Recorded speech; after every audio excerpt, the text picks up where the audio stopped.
자라는 제목으로 하나님 말씀 전하겠습니다. 어느 미션 스쿨 학교에서 특별한 전통이 있었는데, 이 미션 스쿨 학교의 특별한 전통 중에 하나는 해마다 학기를 마치는 날이면 밤에 전교생이 쭉 운동장에 모여서 캠프파이어를 하는 전통이 있었다고 합니다. 학생들이 쭉 운동장에 모여서 손에 촛불을 들고 가운데 모닥불을 쌓아놓고 그렇게 모아놓고 있으면 학교실 옥상으로부터 운동장까지 연결된 철사를 통해 이 횃불이 쭉 점화가 돼서 장작불에 불을 붙이는 그런 캠프파이어를 하는 전통이 있었는데요. 그때도 학생들이 다 손에 촛불을 든 채 연단 위에 서 있는 교장 선생님을 주목했어요. 교장 선생님이 이제 학생들에게 이렇게 말합니다. 자, 여러분, 한 학기 동안 수고 많았습니다. 이제 하늘에서 하나님이 불을 내려주셔서 우리들을 축복해 주실 겁니다. 그리고는 하늘을 향해 소리쳤어요. 하나님, 저희들에게 축복의 불을 내려주소서. 그런데 반응이 없는 거예요. 교장 선생님이 헛기침을 다시 하고 나서는 좀 더 거룩하게 큰 소리로 하늘을 올려다보며 외쳤어요. 하나님, 불을 주소서. 그랬는데도 불이 내려오지 않네요. 다시 한번 하늘을 향해 큰 소리로 외쳤습니다. 하나님, 제발 불을 내려주세요. 그래도 반응이 없자 교장 선생님이 고개를 돌려 옥상을 쳐다보며 이렇게 버럭 고함을 쳤습니다. 이봐요, 김씨, 불을 빨리 내려요. 그랬더니 옥상에서 불이 내려와서 운동장에 쌓이는 장작불에 불이 붙어서 그날도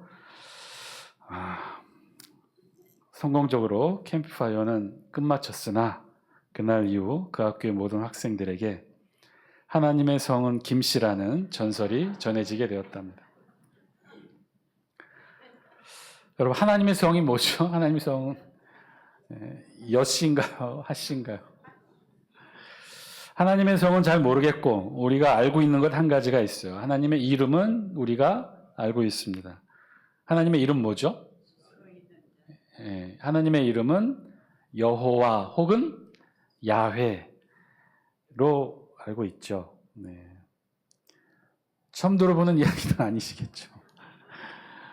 이 하나님의 이름은 우리 성경책에 하나님께서 알려주셨어요. 어떻게 알려주셨느냐? 창세기 4장 26절에 우리 영상을 통해 같이 한번 읽을까요? 창세기 4장 26절입니다. 시작. 셋도 아들을 낳고 그의 이름을 에노스라 하였으며 그때 사람들이 비로소 여호와의 이름을 불렀더라. 아멘. 뭐라고 기록되어 있어요? 그때 사람들이 비로소 여호와의 이름을 불렀더라. 그래서 여호와 혹은, 저거는 이제 우리말 번역으로 여호와라고 했고, 혹은 야훼, 여호와 혹은 야훼. 실제 히브리어로는 이렇게 되어 있어요. 보여주실래요? 이게 신명사문자라고 하는데, 이것이 모음을 어떻게 찍느냐에 따라 여호와 혹은 야훼 두 가지로 발음되어진다는 거예요. 근데 지금 우리가 전에 오고 있는 히브리 성경에서는 모음이 찍혀 있지 않기 때문에 자음 중심의 언어인 히브리 언어에서 우리가 알 수 있는 건 자음밖에는 모른다는 거죠. 근데 저기에 모음이 어떻게 찍히느냐에 따라 두 가지로 발음될 수 있다는 거예요. 여호와 혹은 야훼. 그러면 여호와인지 야훼인지 왜 모를까? 그 이유가 있었다는 거예요. 창세기 4장 26절부터 하나님이 우리에게 여호와 혹은 야훼라는 이름을 알려주셨는데, 이스라엘 백성들이 그 이름이 너무나 거룩한 이름이라 성경책을 읽을 때마다 여호와 신명사무자가 나오면 여호와 혹은 야훼로 발음하지 못하고 불경스럽다고 여겨서 발음하지 못하고 대용어, 대체어인 나의 주님 아도나이로 읽고는 바로 밖으로 나가서 목욕 제기하고 다시 와서 성경책 그 다음 부분부터 읽었다는 거예요. 그래서 하나님의 이름을 이스라엘 백성들에게 알려주셨으나, 그러나 이스라엘 백성들이 한 번도 제대로 발음해 보지 못했기 때문에 이것이 여호와인지 야훼인지 알 수 없이 쭉 이어져 왔다는 거죠. 그래서 아주 오랜 세월 글자는 있으나 한 번도 발음해 보지 못해서 하나님의 이름 그 발음은 잃어버린 상태가 되었다는 거예요. 학자들이 연구를 통해 추정해 보니까 여기에 찍히는 모음의 조합을 이루어 보니 여호와 혹은 야훼일 것이다 라고만 알 수 있다는 거죠. 사실은 하나님께서 처음으로 이름을 알려주신 것은 창세기 4장에서부터인데, 그래서 여호와 혹은 야훼로 알고는 있으나, 그러나 이 이름의 뜻이 무엇일까? 이 이름이 의미하는 바가 무엇일까는 자세하게 설명되어 있지 않은데, 그런데 그 설명을 알 수 있는 근거가 되는 본문이 무엇이냐? 바로 오늘 우리가 읽었던 출애굽기 3장에 있는 말씀이라는 거예요. 오늘 우리 본문 출애굽기 3장의 말씀의 주제는요, 모세의 소명장이에요. 출애굽기는 모세의 이야기로부터 시작합니다. 우리 창세기 마지막에 보면 야곱, 모세, 요셉의 이야기로 끝을 맺게 돼요. 야곱이 죽고 모세가 죽고, 그리고 나서 출애굽기에 이어지는 첫 장의 내용은 무슨 이야기로부터 시작하냐면 애굽 왕의 새로운 왕이 등장했는데 그 왕은 요셉을 알지 못하는 애굽 왕조가 들어섰다라고 시작을 합니다. 요셉이 애굽에서 총리 대신이 되고, 원래 노예 출신이었던 요셉이 애국에서 출세하고 국무총리가 되고 제2의 실권자가 되는 이 놀라운 일들이 일어나게 된 것은 전적으로 하나님의 은혜였는데, 그 하나님의 은혜에 왜 이런 일들이 일어났는가의 비결이 사실은 있었어요. 애굽 왕조가 있었는데, 애굽 왕조는 애굽의 단일 민족이 왕조를 이룬 것이 아니라 애굽도 이민족의 침략을 받을 때가 있어서 이민족이 들어와서 애굽 땅을 다스린 적이 있었어요. 그 왕조를 힉소스 왕조라고 하고 15왕조부터 17왕조까지 이민족이 애굽을 다스리던 기간이 있었어요. 요셉은 바로 이때 애굽의 총리 대신이 됩니다.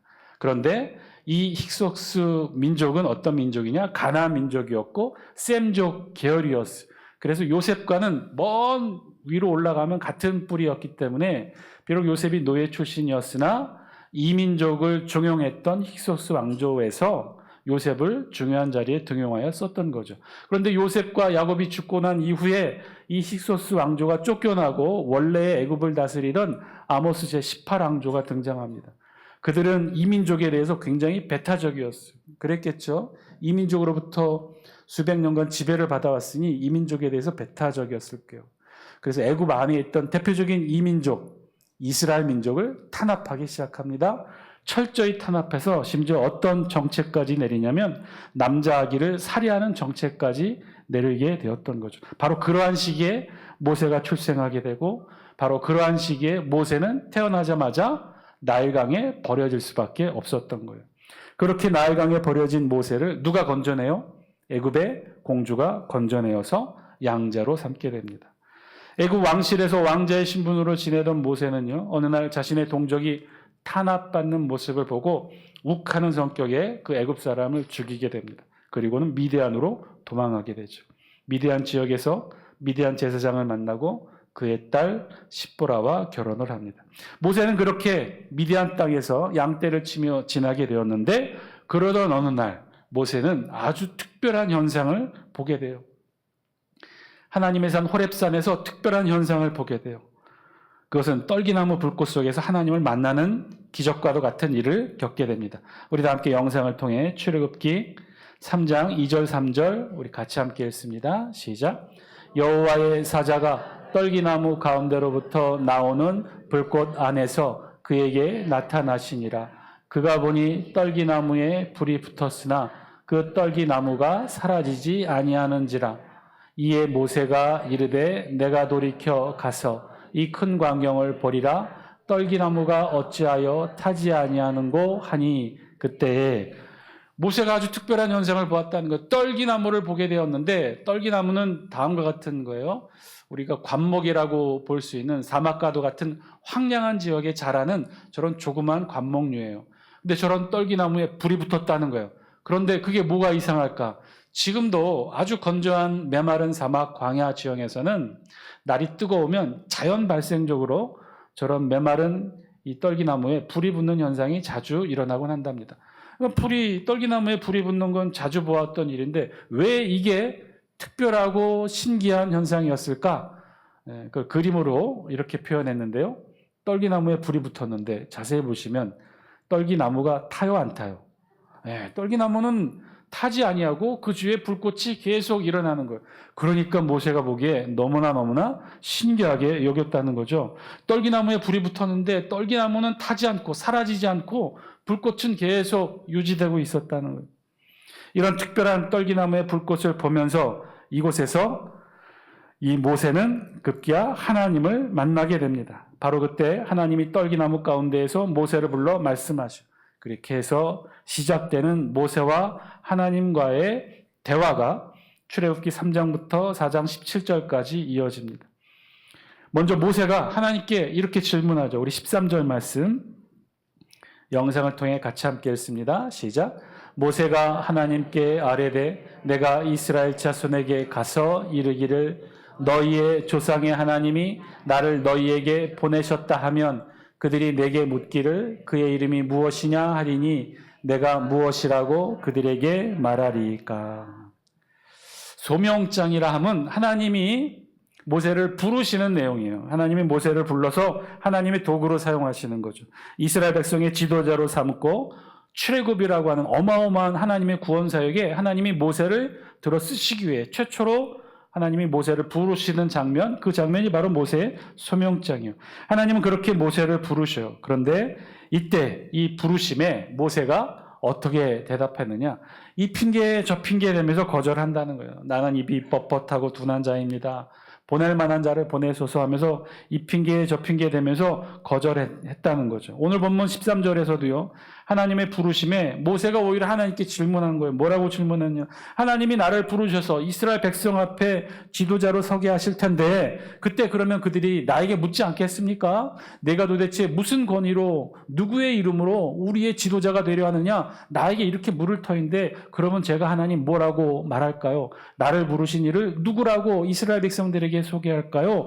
이렇게 하여 모세는 하나님께 하나님의 이름을 묻습니다. 고대 근동에서 호칭, 이름이라고 하는 것은 단순히 그를 부르는 호칭만 의미하는 게 아니라 그 이름 속에는 그 사람의 권위와 인격과 모든 것이 다 담보되어 있는 거예요. 아브라함의 경우 하나님을 어떻게 불렀죠? 전능하신 하나님 혹은 여호와 이레로 불렀죠. 하갈의 경우는 감찰하시는 하나님이라고 불렀지 않습니까? 마찬가지로 지금 모세도 그런 의미에서 도대체 나를 이스라엘 백성 지도자로 삼으신다고 하나님이 그렇게 부르셨는데 그럼 이렇게 나를 부른 하나님을 내가 무엇라고 말해야 될까요? 하나님 당신은 누구신가요? 당신의 이름을 알려주세요. 이런 모세의 질문에 하나님이 말씀하시는 거죠. 우리 14절 말씀 같이 함께 읽습니다. 시작. 하나님이 모세에게 이르시되 나는 스스로 있는 자이니라. 또 이르시되 너는 이스라엘 자손에게 이같이 이르기를 스스로 있는 자가 나를 너희에게 보내셨다 하라. 하나님에게 모세가 이렇게 질문하는 바람에 하나님이 모세에게 하나님의 이름을 알려주게 되었다는 거예요. 하나님의 이름이 뭐라는 거예요? 스스로 있는 자, 스스로 있는 자. 근데 왜 하나님은 이렇게 자신을 표현했을까요? 스스로 있는 자, 자존자라는 뜻인데 스스로 있는 자, 이 말의 뜻이 뭘까요? 우리말 번역으로는 스스로 있는 자라고 했는데 이건 의역을 했어요. 원래는요, 히브리어로 이렇게 기록이 되어 있어요. 에흐예, 아쉐르, 에흐예. 히브리어는 오른쪽에서 왼쪽으로 읽습니다. 에흐예, 아쉐르, 에흐예.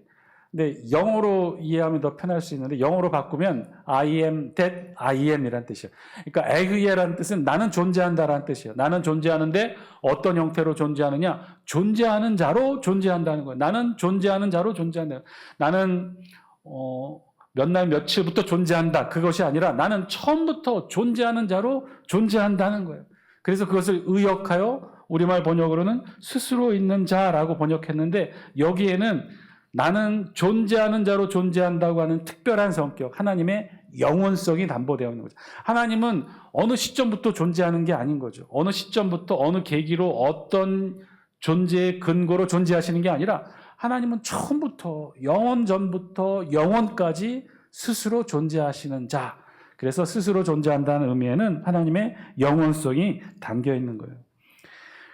에흐예, 아쉐르, 에흐예. I am that I am. 여기에는 하나님은 스스로 존재하는 자라고 하나님이 자신의 존재의 의미를 설명하며 하나님의 이름을 알려주고 있어요. 그런데 여기에서 우리가 알고 있는 하나님의 이름 여호와 혹은 야훼의 뜻이 무엇일까를 유추해 볼 수가 있다는 거예요. 에흐예가 이렇게 쓰여져 있어요. 그런데 여호와 신명 4문자로 되어 있는 이 여호와는 이런 글자로 쓰여 있어요. 그래서 이 히브리어 자음을 오른쪽에서부터 왼쪽으로 보면 쉼표처럼 쓰여 있는 저 단어가 요드라는 알파벳이에요. 요드. 음가로는 Y와 J의 음가를 가져요. 그리고 두 번째는 해라고 있는데 이 음가는 H의 음가예요.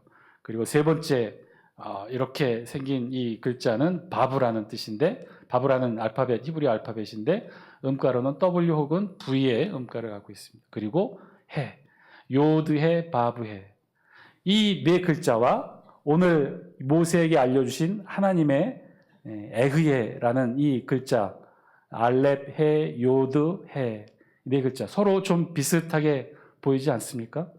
사실은 학자들의 추정에 의하면 이 에흐예가 나중에 변형이 되어 여호와의 이름으로 쓰여진 것은 아닐까 이렇게 추정을 해봐요. 그래서 여호와의 뜻, 이름은 우리가 알고 있습니다. 그럼 그 도대체 이 뜻이 무엇일까? 에흐예, 아쉐르, 에흐예. 하나님은 스스로 존재하는 자, 영원전부터 영원까지 스스로 존재하는 자. 그러니까 이 스스로 존재하는 자의 가장 핵심은 영원성이라는 핵심과 또 두 번째는 어떤 거냐면요, 이 하나님의 존재는요 다른 어떤 존재에 의존하지 아니한다는 거예요. 누군가의 존재로부터 의존하여 존재하시는 분이 아니시라는 거죠. 오히려 하나님은 다른 모든 만물이 존재할 수 있는 궁극적인 원인이 되고 근거가 되는 역할을 우리 하나님이 해주신다는 거예요. 초월적 절대자로서 인과 법칙을 초월하여 지존하시는 분, 그래서 전 우주의 모든 만물들의 궁극적 근거와 기반이 되시는 분이 바로 하나님이시라는 거예요. 하나님은 따라서 다른 것에 의지되어 있지 않아요. 다른 것에 연유되어 있지 않아요. 다른 것에 인과 법칙에 매여 있지 않아요. 하나님은 스스로 존재하시고 오히려 이 세상 모든 만물의 인과 법칙의 근거가 되고 기반이 되시는 분이 우리 하나님이시라는 거예요. 그래서 오늘 모세를 통하여 하나님이 하나님의 이름을 알려주신과 동시에 하나님의 그 이름의 속성에 담겨있는 의미를 우리는 알게 됩니다. 하나님은 스스로 존재하시고 영원전부터 영원까지 계시고 그 어떤 곳에도 의지되거나 의존되지 아니하시는 분. 자, 이게 하나님의 이름인데요. 그러면 이 하나님의 이름을 통해 그러면 오늘 우리가 알 수 있는 너무나 중요한 메시지는 뭘까요? 그 하나님 앞에선 우리는 어떤 존재라는 거예요? 스스로 존재하시고 영원전부터 존재하시고 그 어떤 것으로부터 의존하지 아니하는 그 하나님 앞에 우리는 어떤 존재라는 거예요? 우리는 의존하는 존재라는 거예요. 그 하나님을 의존할 수밖에 없는 그런 존재라는 거예요. 여러분 혹시 여러분 스스로가 존재한다고 생각하십니까? 아니 목사님, 내가 스스로 자가호흡하고 있고 아직까지 내가 내 손으로 차를 먹고 나 혼자 다니는데 그럼 나야말로 스스로 있는 자가 아닙니까? 여러분 그렇게 생각하시는 분 계세요? 아니요, 그렇지 않습니다. 이 세상에 스스로 존재하는 사람은 단 한 사람도 없어요. 아주 단순하게 음식을 우리가 다 만들어서 먹을 수 없는 것처럼, 이게 무슨 말이에요? 아유 목사님, 쌀도 내가 씻어서 밥해 먹고 반찬도 내가 다 장바다가 요리해서 먹는데 내가 스스로 먹는 것 아닙니까? 아니죠. 그건 누군가 생산한 것들을 내가 이용하는 것뿐이죠. 누군가 농사를 지어 쌀을 생산한 것을 내가 값을 주고 사서 내가 그것을 씻고 밥을 해먹는 것이고, 누군가 밭농사를 지어서 생산한 야채를 내가 돈을 주고 사서 반찬을 해서 먹는 것이죠. 그러면 농부는 스스로 그 농산물을 생산할 수 있을까요? 아니에요. 농부도 마찬가지예요. 누군가로부터의 씨앗으로 모종을 돈 주고 사서 그걸 땅에 심고 그것으로 끝인가요? 누군가가 만들고 생산한 비료를 갖다가 뿌려줘야 되고 그것만 있으면 되나요? 아주 결정적으로 너무나 중요한 것, 누군가 하늘의 비를 만들어줘서 뿌려줘야 되고 누군가 햇빛 적정량의 일조량도 비춰주어야만 쌀도 채소도 생산되어질 수 있는 거죠.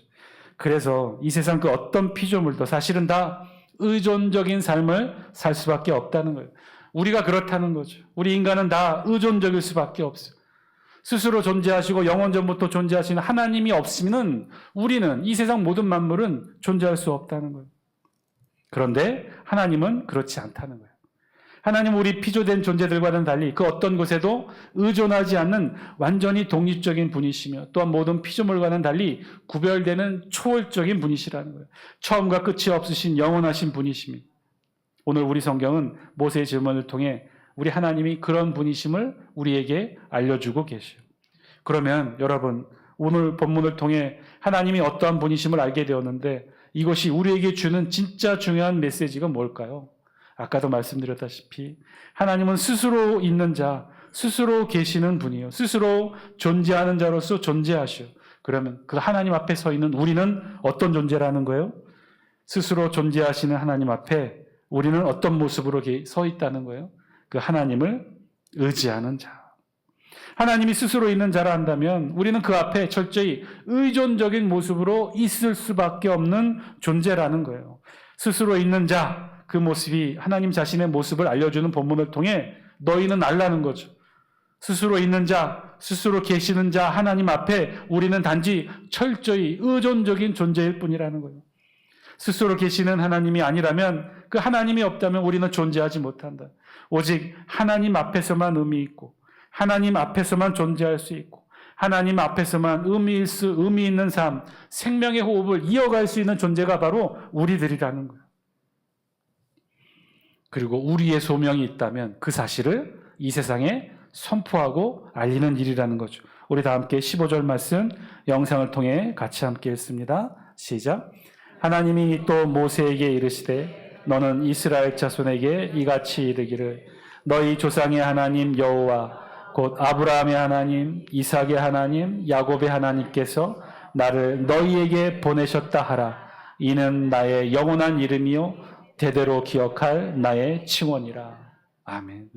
너희 조상의 하나님 여호와 아브라함의 하나님, 이삭의 하나님, 야곱의 하나님께서 나를 너희에게 보내셨다 하라. 지금 모세를 누구의 이름으로 보내셨다는 거예요? 앞으로 모세가 누구의 이름으로 이스라엘 백성과 애굽 왕 바로 앞에 서게 된다는 거예요? 여호와 하나님의 이름으로 에흐예 아쉐르 에흐예 영원히 스스로 존재하시는 그 하나님의 이름으로 이스라엘 백성과 애굽 왕 바로 앞에 설 수 있다는 거예요. 이 세상에 그 이름으로 우리가 서게 될 수 있다는 거예요. 그래서 그 하나님이 아니면 아무것도 할 수 없는 우리가 그 하나님의 이름으로 당당히 나아간다는 거예요. 그 하나님의 이름으로 이 세상을 나아간다는 거예요. 여러분 이 말씀 그대로 기억했다가 전장의 거대한 거인 골리앗과 맞서 싸운 이가 누구예요? 골리앗과 맞서 싸운 이가 누구예요? 다윗 아닙니까? 여러분 다윗이 그 거대한 거인 골리앗과 골리앗의 창과 칼과 단창을 든 그 골리앗과 맞서 싸운 다윗의 무기가 뭔가요? 어떤 무기로 싸웠어요? 물맷돌로 싸웠어요? 거짓말. 여러분 물맷돌 줄 테니까 나와서 창과 단창과 이 칼로 싸우는 자들을 한번 상대해 보실 수 있겠어요? 이길 수 있겠어요? 천만에요. 다윗은 물맷돌로 나간 게 아니에요. 다윗이 나간 건 뭐예요? 너는 칼과 창과 단창으로 내게 나아오거니와 나는 만군의 여호와의 이름 이스라엘 군대의 하나님의 이름으로 내게 나아가노라. 다윗은 유일하게 이 말씀대로 하나님의 이름으로 전장에 있는 골리앗 거인 앞에 나갔어요. 그리고 싸워 이긴 거예요. 다윗의 무기는 물맷돌이 아니라 하나님의 이름이었던 거죠.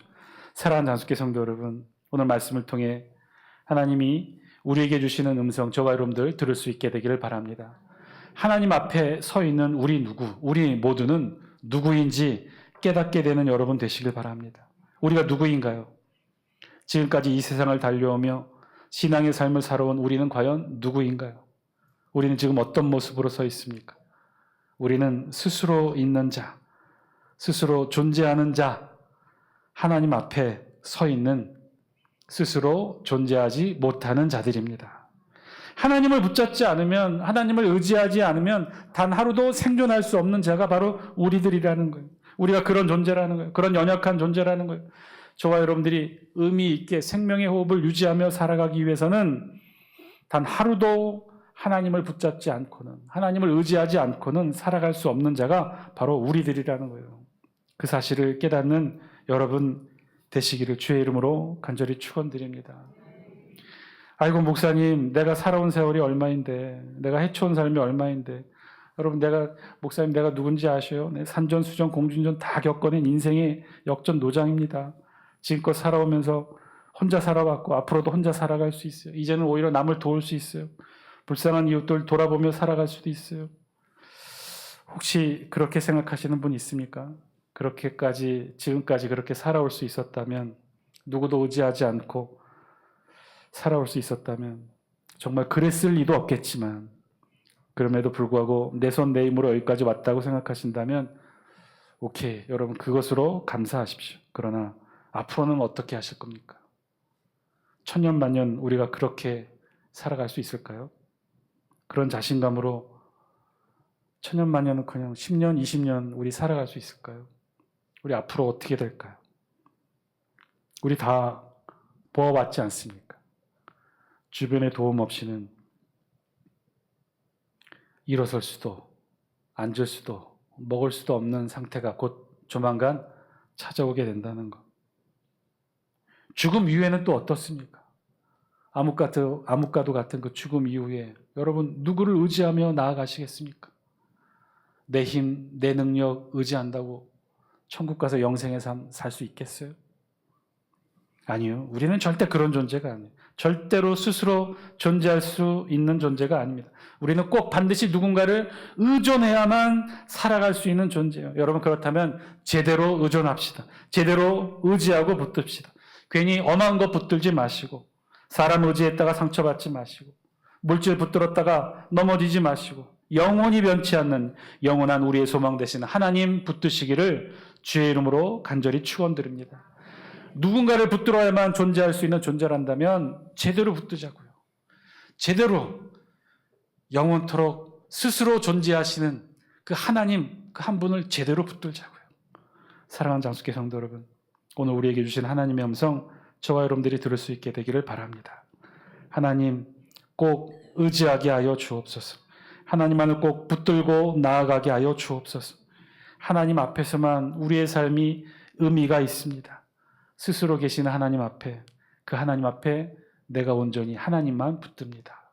이 마음으로 기도하시면서 남은 여생 하나님만 붙들고 나아가는 저와 여러분 다 되시기를 주의 이름으로 간절히 축원드립니다. 기도드리겠습니다.